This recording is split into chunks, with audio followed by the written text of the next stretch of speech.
The word family, that brings a lot to mind. That brings a lot of complex emotions to mind for most people.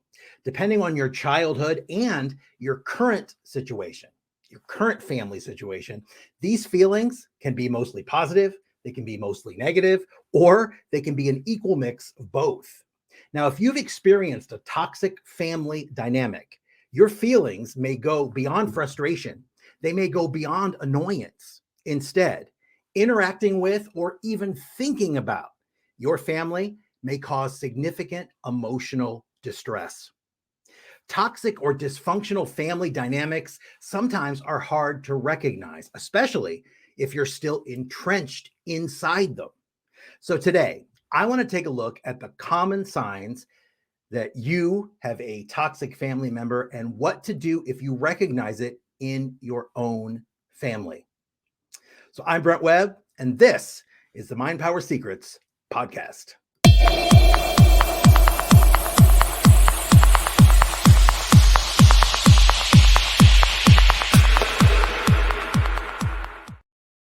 Now, so many of you wrote in with questions or with stories about your toxic family dynamics. And almost everyone out there watching this tonight, if you listen carefully, you will be able to pinpoint someone in your family that is toxic, probably more than one. And if you can't find one, could be you. You never know. But this is a serious topic. So like I said, we're going to go deep into this tonight. This is really no joke. So I hope you get something out of this. I did a lot of research here. I talked to a lot of my clients, and we're going to go pretty far with this. Okay. I'm even going to give you some advice on, we're going to tier it up from something you can do very easy, like setting boundaries, all the way up to cutting off contact. All right. So let's go ahead and get started. Before we do start though, I want to do a little review. What makes a person toxic? Well, there are a few things that most toxic people share, most characteristics, okay? First of all, they're manipulating.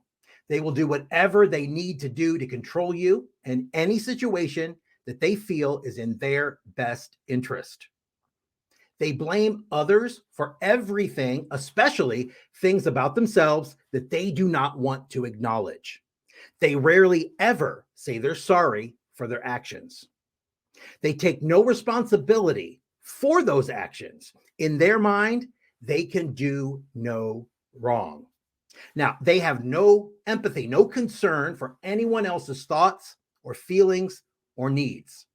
They're often critical, they're judgmental, and they're cruel.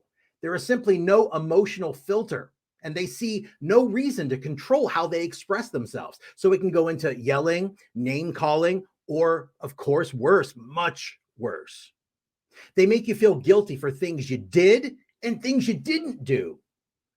They lie, they cheat, they do whatever they have to do to get their way. So the first question I have to ask, or the first question you need to answer, is your family toxic? Do you think so?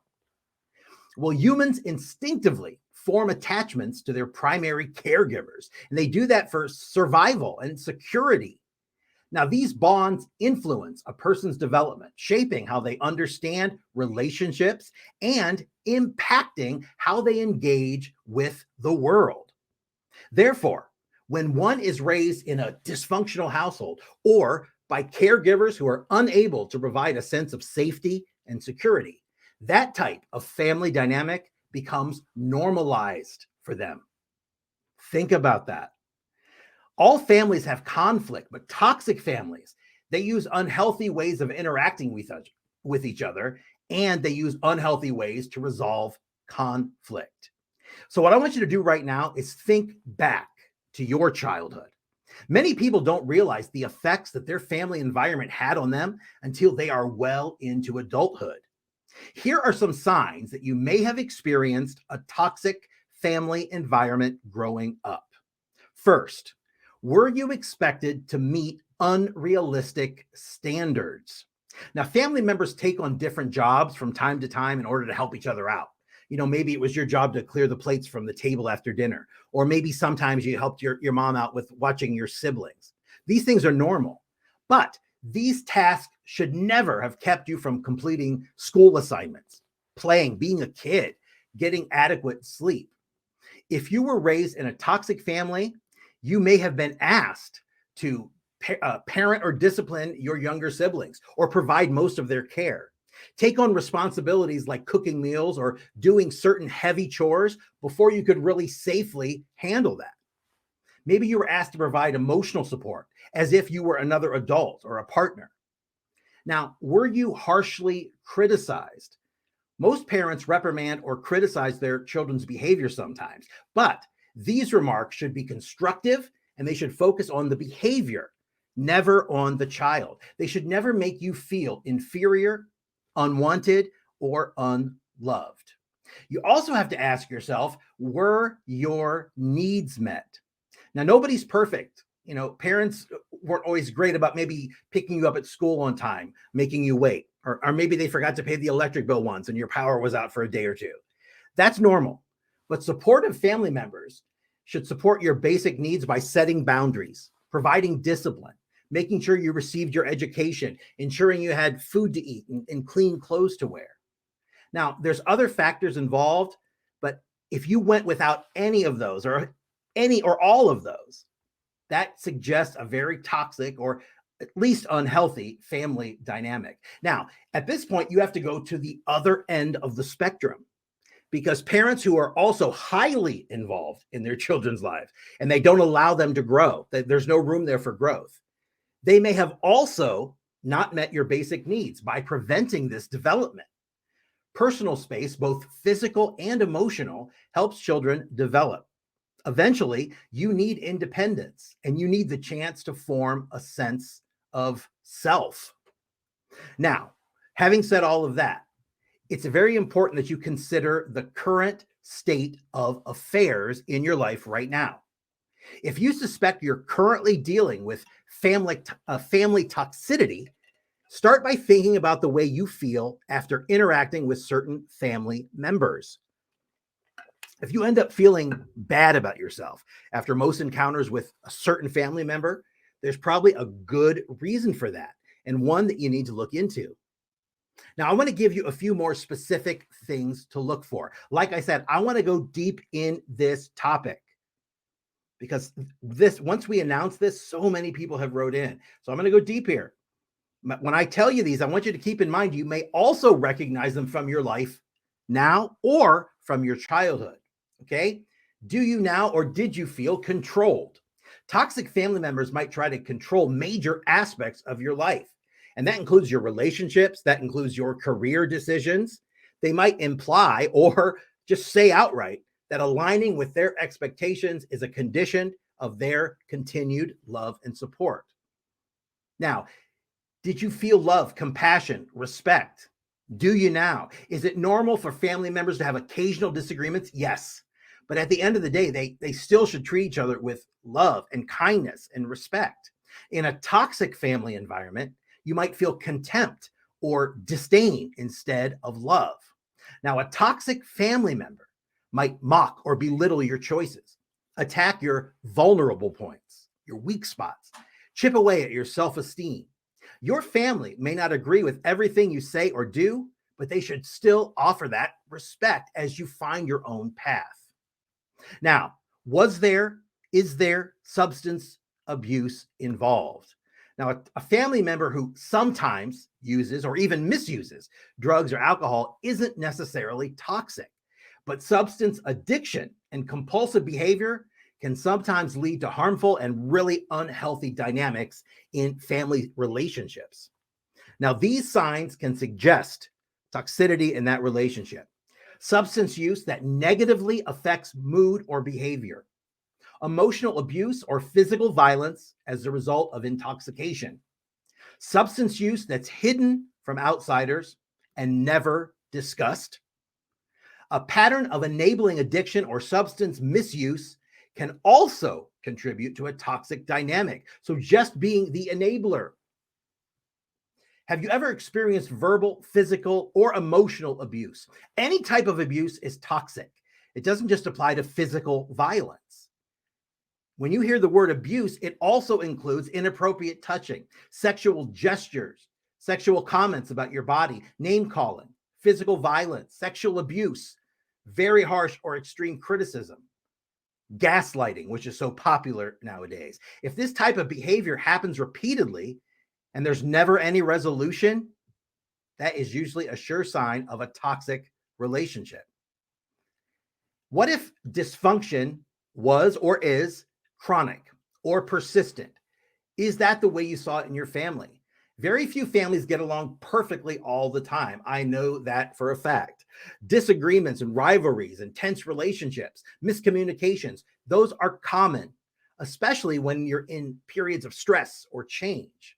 So think of this example. A family member could temporarily behave like a toxic person because of outside the family, something's happening to them. They're having a challenge at work or school. They're having a health concern or emotional distress or financial difficulties. But these behavior patterns should be temporary. They should not be ongoing. This person, if they apologize, they express regret, they work to change their behavior. That's one thing. True toxic people, they do not change. They do not improve, at least not easily. So what I thought I would do, if you noticed someone in there from your family, I'm going to give you 5 things that you can do right now to deal with toxic family members. They start from the easiest and they escalate. Okay. And the 5th one is going to be, of course, the most severe. So we'll start with the first. And the first thing you have to do if you're going to start creating the life that you want with these toxic family members is you're going to have to create boundaries. Have to do it. Now, I know what you're thinking. It's easier said than done, but it's also essential. You have to do it because, it gets easy to get caught in the web of toxic behavior, especially if you're new at that game, meaning you've just begun to experience what it's like to be in the company of a toxic person.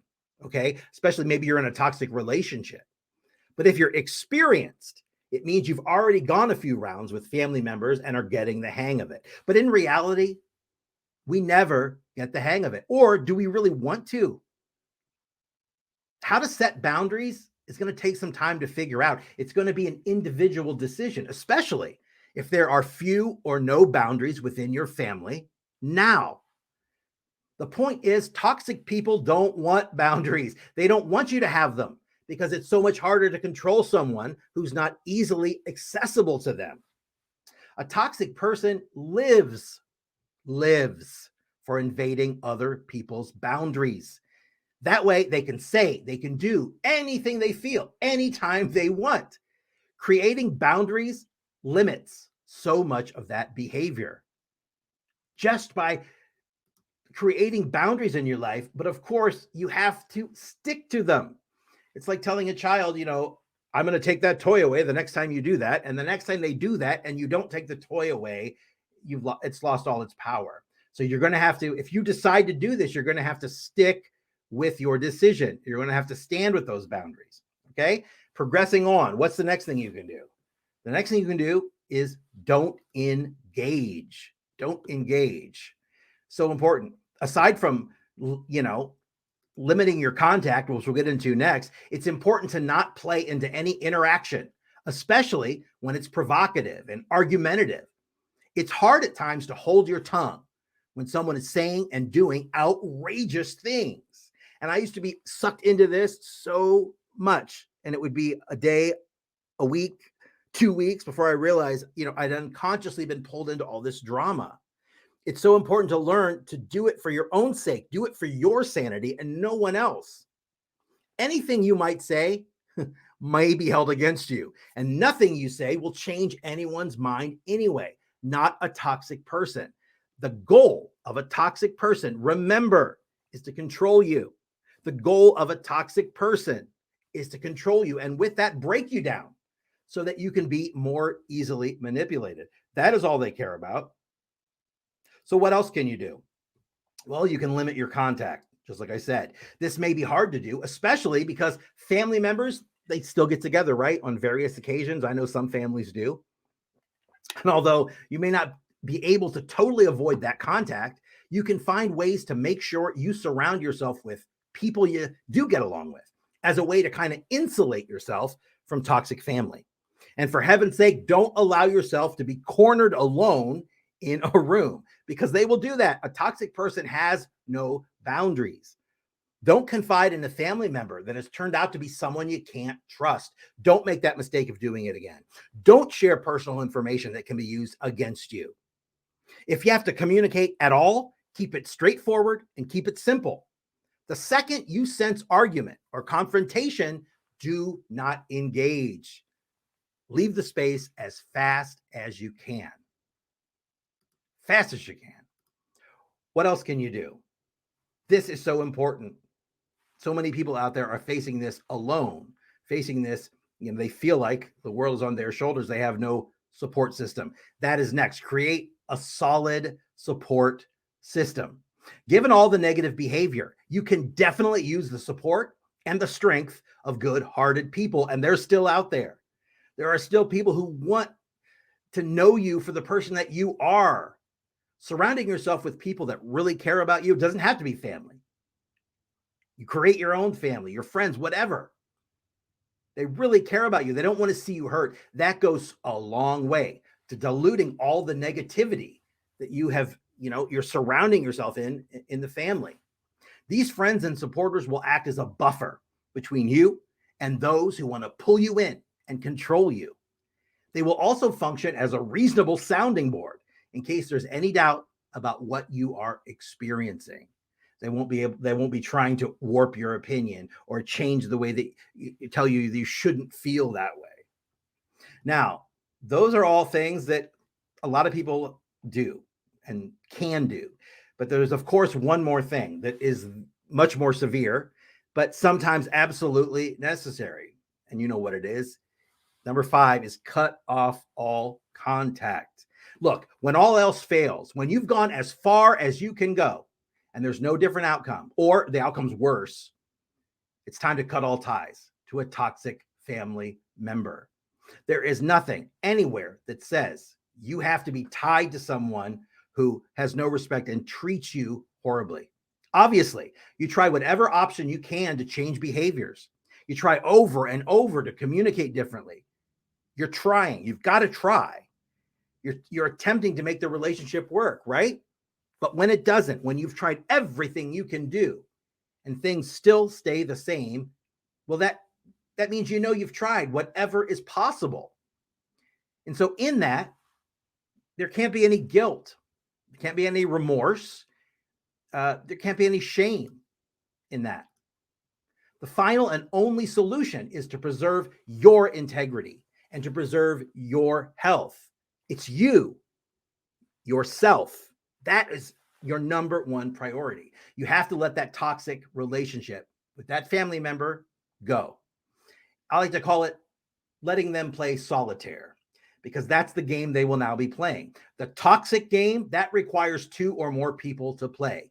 But when it's down to 2 and one person bows out, there's only one game left to play. And trust me, it's no fun for them. That's solitaire. And that's what you have to let them do. Now, when we were talking about this topic in our Facebook community, a couple of people had questions. One person asked, how can you tell if toxic behavior has affected you into adulthood? Well, spending time with a toxic family member can take a toll on your mood, can take a toll on your self-esteem, your sense of confidence, as well as even your ability to think clearly, to make decisions clearly. You may feel like you can't voice your opinion or concerns because you don't feel seen, you don't feel heard. And when that happens, you start to develop anxiety before the fact. Just knowing you're going to see this person creates anxiety. It also can create this feeling of grief, of deep despair, of sadness, because you're losing or you've lost the relationship that you wanted to have with this person. Now, you've set those boundaries, and when you've set them and that person breaks those boundaries, they breach those boundaries and their behavior doesn't change. They're still treating you badly. You have to be prepared, like I said, to stand by those roles. Those are your roles of engagement. Think of this like the military, okay? You have set down your boundaries and you've got to stick with them. There may be times when you need to end the conversation. You may need to leave the table. You may need to repeat yourself over and over and over again about the importance of kind speech, about the importance of respecting the limits you've set, and that's okay. Don't let them make you feel crazy. Don't let them make you feel like your feelings are invalid. One student of ours over time discovered that her father was less likely to behave badly in public, not in front of other people. This was always at home behind closed doors. So instead of inviting him to her home for Sunday dinner, now she offers to take him out to dinner, maybe go to a movie. That way she can include her husband. She can include her kids when they're available. I guess, and the idea that there's safety in numbers. In between those visits, she'll check on him once a week by phone, see if he's okay. But she's learning finally to keep him at an arm's distance. And that has been really healthy. So it's going to take your individual slant on the issue. So a lot of people ask this. I've discovered who's toxic. I've always known who's toxic, whatever that dynamic is. But how do I discuss finally their toxic behavior with them? Because, of course, before you cut off all contact, you're going to try to make this work, right? So to do that, you're going to need to talk to the person. So if you decide that's what you want to try first, you have to make sure you breach the subject correctly. Maybe something like, I want to talk to you about something important. You may not be aware of it, but the way you talk to me is disrespectful. It's unacceptable. You put me down, or fill in the blanks here, whatever it is in your situation. I cannot be spoken to like that anymore. Then follow up with something like, since we're going to continue to see each other, I am asking you to think about this and find a different way to deal with me. Can we work on this together? Now, with the right person, you've just diffused the situation. With a true toxic person, in their eyes, it's just been escalated. Okay. Remember, there are times when the person may not know how they come across. And that's very true. And you bringing this up to them and showing it to them, maybe now they see the way they impact you with their words or their actions. And they may be willing to take steps to rectify that, to save the relationship, because it's important to them. If a person doesn't take this request, this heartfelt request seriously, or doesn't take any responsibility for their behavior and offer any kind of hope for the future, you're in a tough spot. You have to decide what your next move is. Someone asked earlier, they felt like their entire family was toxic, and asked, is that possible? That everyone is toxic? Well, I mean, you can see it, of course, in more than one family member. Toxic people feed off each other. You know that, if being around them, right? So I can see where somebody would start to wonder, can the entire family be toxic? Toxic families are made up of toxic people. So a whole family can be toxic for someone, especially if you don't feel like you belong in it.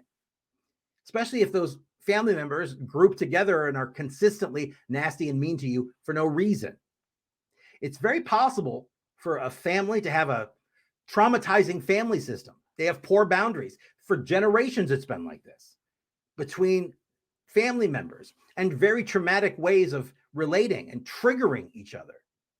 That said, it's so much more common for there to be one particular member who is toxic for you, okay? Because we all interact differently with people, but each person has one toxic family member in their family.